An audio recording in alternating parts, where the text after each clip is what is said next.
성경에 의하면 마지막 때의 땅에는 세 종류의 인류가 있게 됩니다.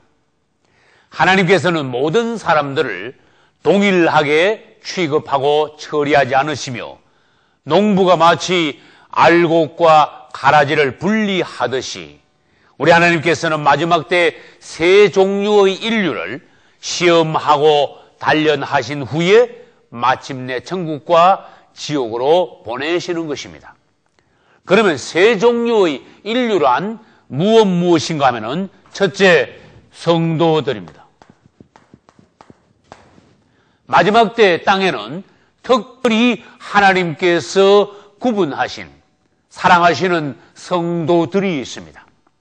이 성도들은 666 표받기를 거절함으로써 전 3년 반 중에 성도의 환난을 통과한 후 예수 그리스도께서 공중 재림하심과 동시에 휴거될 것입니다. 할렐루야. 둘째, 이 땅에는 특별히 구분된 유대인들이 있습니다. 이 유대인들은 마지막 한일회가 시작되는 시점에서 적그리스도와 7년 평화 조약을 맺음으로써 그들은 전 3년 반 동안은 그들의 성전을 다시 건축하여 거기서 하나님께 제사를 드리게 됩니다. 그러나 전 3년 반이 끝나는 시점에서 적그리스도가 약속을 깨고 이제 이스라엘의 예루살렘 성전에 그 우상을 세워서 절하기를 경배하기를 강요함으로써 마침내 적그리스도와 유대인들은 전쟁이 벌어지게 됩니다.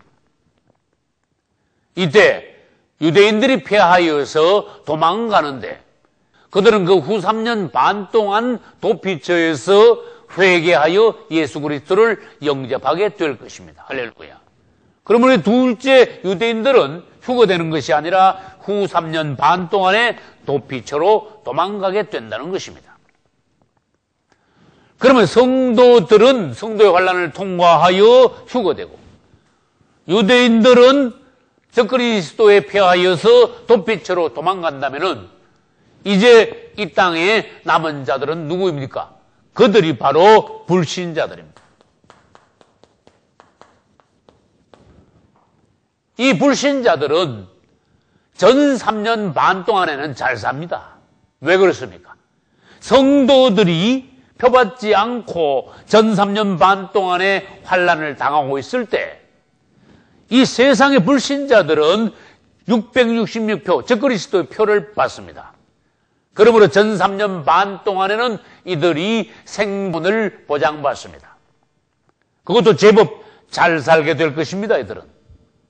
그러나 그 잘 사는 것도 잠깐이요. 전 3년 반이 끝나고 후 3년 반이 될 때에 적그리스도는 갑자기 무서운 짐승이 되어서 이 땅을 수정 정치를 통하여 땅에 남은 모든 불신자들을 죽이게 되는데 그것이 바로 대환란입니다.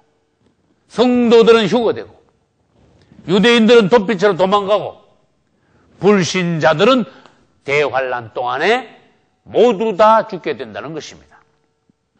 그러면 그것을 왼쪽에 있는 도표를 통하여서 다시 말씀드린다면 성도의 환란은 전 3년 반 중에 있는데 그 원인은 적그리스도가 출현하여 666 표받기를 강요하지만은 성도들은 그것을 거부함으로써 전 3년 반 동안에 성도의 환란을 당하게 된다는 것입니다.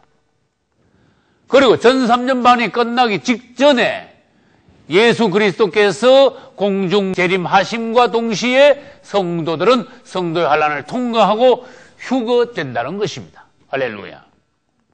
그리고 잠시 후 전 3년 반이 끝나는 이 시점에서 적그리스도는 7년 평화 조약을 깨어버리고 말 것입니다.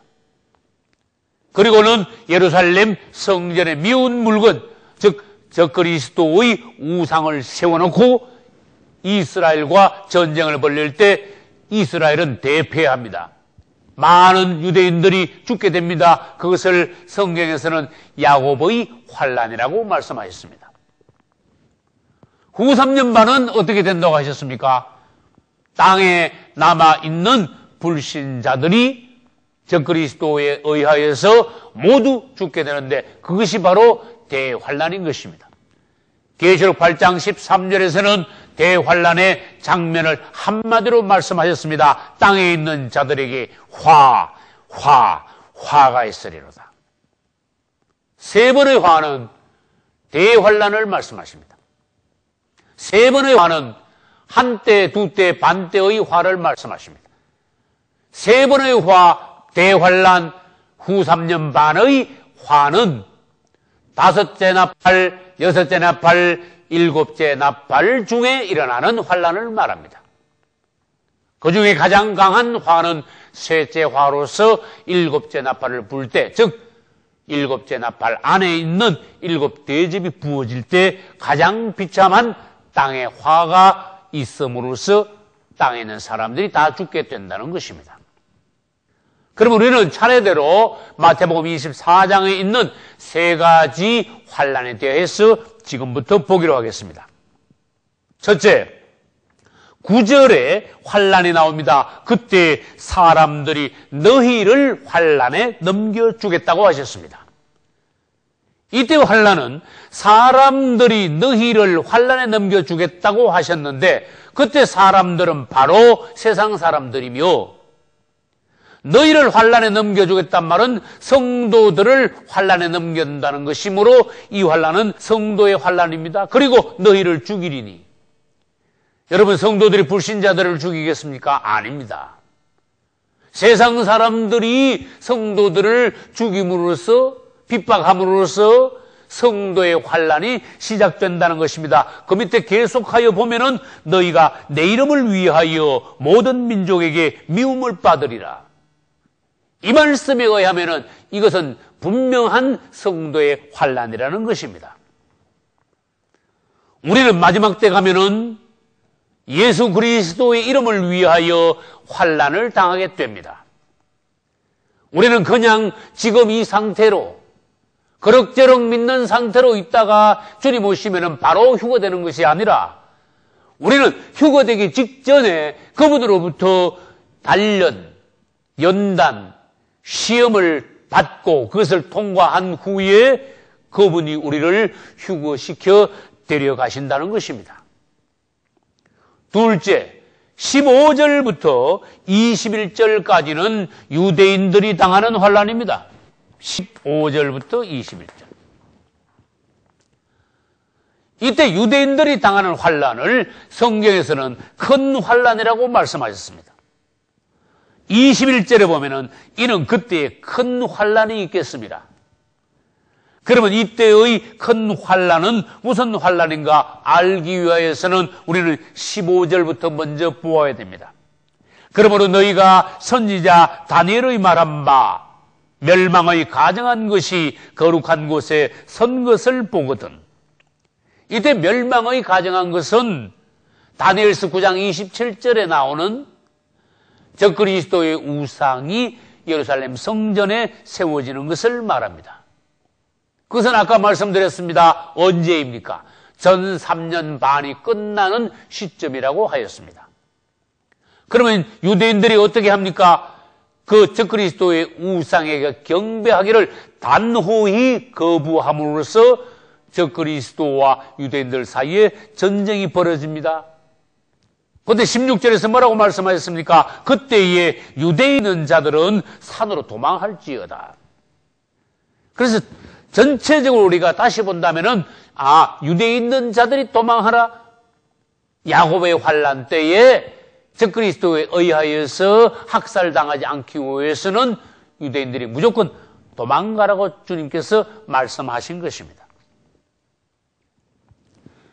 우리는 유대인들이 왜 환란을 당하느냐 또는 성도들이 왜 환란을 당하느냐 그 이유를 알아야 됩니다. 성도들이 환란당하는 것은 666 표받기를 거절함으로써 환란을 당하는 것이고 유대인들이 환란을 당하는 것은 적그리스도의 우상에게 경배하지 않기로, 적그리스도의 우상에게 경배하기를 강요할 때 그것을 단호히 거절함으로써 유대인들, 즉 야곱이 환난을 당하는 것입니다. 이제 두 종류의 환난을 우리가 보았습니다. 그 다음에 29절부터 30절에 가면은 또 환난이 나옵니다. 29절 보겠습니다. 그날 환난 후에 즉시 해가 어두워지겠다고 하셨습니다. 그럼 이때의 환난은 무슨 환난인가 하는 것을 우리가 알려면은 29절 이전으로 돌아가서 보아야 됩니다. 27절을 먼저 보겠습니다. 27절에는 번개가 동편에서 나서 서편까지 번쩍임같이 인자의 임함도 그러하리라고 말씀하셨어요. 여러분 29절 30절이 있기 전에 27절에 무슨 사건이 먼저 있습니까? 27절에서 번개의 번쩍임같이, 번개의 번쩍임은 예수 그리스도의 공중재림을 말씀하십니다. 그분은 공중재림하실 때 번개가 번쩍임같이 왔다 가십니다. 그분이 공중재림하실 때는 도적이 왔다 가는 것처럼 왔다 가십니다. 그래서 그분은 한편은 번개이시며 한편은 그분은 도적이십니다. 도적은 왜 옵니까? 무엇을 몰래 가져가려고 옵니다. 우리 주님께서 왜 도적같이 오십니까? 그분의 가장 귀한 보배, 성도들, 할렐루야. 이 세상이 잠자있는 사이에 그분의 이 땅에서 가장 귀한 보배인 그분의 신부들을 몰래 데려가시기 위하여 그분은 공중재림을 통하여 도적같이 오셔서 뭐만 번개같이 가지고 가십니까? 그분의 보배이신 신부들을 번개같이 취하여 가시는 것입니다. 할렐루야. 이제 28절을 보겠습니다. 죽음이 있는 곳에는 독수리들도 모일지니라. 여러분이 27절을 보셨다면은 28절에 이 말씀이 갑자기 나올 때 여러분들은 당황할 수도 있습니다. 그분이 공중 재림하시고 난 이후에 성도들이 휴거되고 난 이후에 죽음이 있겠다 그랬어요. 죽음은 시체입니다. 시체가 있고 난 뒤에 그 다음에 독수리들이 모인다고 하셨습니다. 이건 28절의 말씀입니다. 27절에서 그분은 공중 재림하심과 동시에 성도들을 휴거시켜 데려가실 것이고 28절에는 그 후에는 바로 죽음이 있다 했습니다. 그러면 그분의 공중 재림 이후 성도들의 휴거 이후에 땅에는 무엇이 바로 있게 됩니까? 대환란이 바로 있게 된다는 것입니다. 대환란이 바로 있게 됨으로써 땅에는 불신자들이 다 죽게 되므로 땅에는 뭐뿐입니까? 시체밖에 없게 되는 것입니다. 시체가 있는 곳에는 무엇이 모이게 되었습니까? 독수리들이 모이게 되어 있습니다. 성경 여기저기에서 사람이 죽었을 때 독수리나 짐승들이 모이는 것을 하나님께서는 하나님의 큰 잔치라고 말씀하셨어요. 사람들은 잔치를 벌일 때 짐승을 잡아놓고 손님들을 초청하여 배불리 먹이며 즐겁게 잔치를 벌입니다. 반면 마지막 때 가면 하나님께서도 잔치를 벌이십니다. 하나님의 마지막 때의 큰 잔치는 후 3년 반 대환란 중에 있을 잔치이며 그분이 잔치를 벌일 때는 짐승을 잡는 것이 아닙니다. 사람을 잡습니다. 그리고 손님으로 누굴 초청합니까? 새나 짐승들을 초청하여 배불리 먹이십니다. 우리 주님께서 철저히 심판하십니다. 우리는 그분의 하늘잔치, 공중 혼인잔치에 참여해야 됩니다. 할렐루야. 여러분 모두 다 확실히 구원받으시고 어린 양의 혼인잔치에 참여하실 수 있기를 예수님 이름으로 축원합니다. 그리고 29절에 우리 보겠습니다. 그날 환난 후에 즉시 해가 어두워지며 그러면 여러분, 이때 환란 후가 무엇입니까? 그분이 공중 재림하시고 성도들이 휴거가 되고 그 다음에 그 뒤에 대환란 중에 불신자들이 대부분이 죽고 독수들이 모여 사람들의 시체를 먹고 난 이후에, 다시 말해서 대환란이 끝나고 난 이후에, 그런 뜻이, 그날 환란 후에 즉시 해가 어두워지며 달이 빛을 내지 아니하며 별들이 하늘에서 떨어지며 하늘의 권능들이 흔들리리라. 그리고는 30절에서 사람들이 인자가 구름을 타고 큰 능력과 영광으로 오는 것을 보리라고 말씀하셨어요. 할렐루야. 이 장면은 바로 주님께서 지상재림 하시는 장면을 말합니다. 그 후에 주님께서 큰 나팔 소리와 함께 그 다음에 하늘의 큰 영광과 권능으로서 그분께서 오시는 것을 본다고 했어요. 보리라. 이 보리라에서 여러분들이 유의하셔야 됩니다. 그분이 공중 재림하실 때 처음에는 도적같이 왔다가 그분의 신부들만 데려가심으로 사람들은 그분을 볼 수 없습니다. 땅의 사람들은. 그러나 그분이 오실 때 사람들은 그분을 볼 수가 있습니다. 이것은 지상재림이라는 것입니다.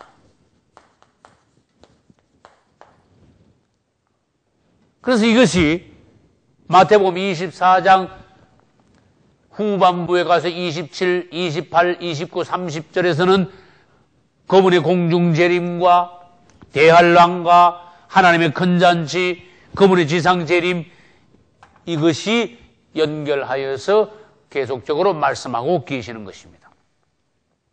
이제 우리는 마태복음 24장에서 성도의 환란과 야곱의 환란과 또 마지막으로 대환란에 관하여서 보았습니다. 이 세 종류 중에서 오늘 우리가 특별히 더 상세히 볼 것은 성도의 환란입니다. 성도들은 이처럼 마지막 때 가면은 특별한 기간에 하나님 앞에서 환란을 당하게 된다는 것입니다.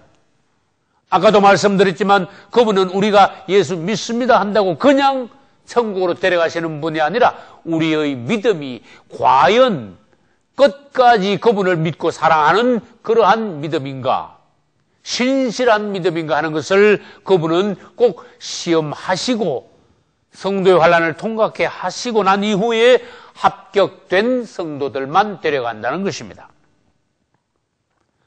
창세기부터 계시록까지 하나님께 속한 사람들은 계속 환란을 당하여 왔습니다. 요한복음 16장 33절에도 그분께서는 세상에서는 너희가 환란을 당하나 담대하라. 내가 세상을 이기었노라 하셨습니다. 할렐루야.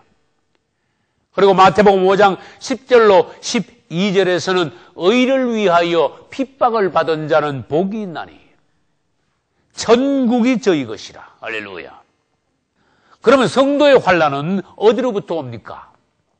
첫째, 사단으로부터 오며, 둘째는 세상으로부터 오며, 셋째는 타락한 거짓 종교인들로부터 환란이 옵니다.